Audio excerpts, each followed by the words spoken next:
70 to 200. I'm going to show you some of the basic controls. One here is the focusing range, 1.4 meters to infinity or 2.5 meters to infinity. Most of the time you're going to have it at the 2.5 meters for normal filming.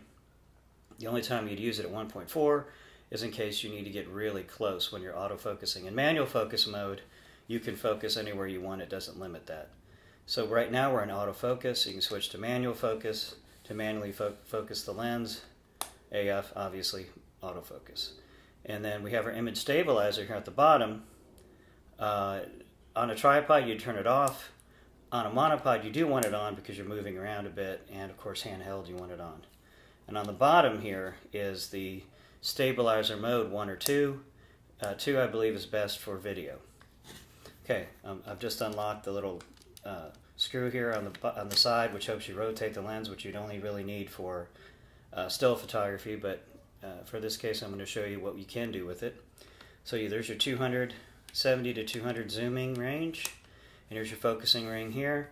There's infinity all the way to the closest focus of 1.4 meters. But that's pretty much it. That's how the lens works. You want to, of course, keep it locked down on here so the lens doesn't turn, the camera doesn't turn. But that's pretty much it. You got your end cap, always put that on. And the lens does have a lens cap to put on the front when you're done using it. Good luck and be careful.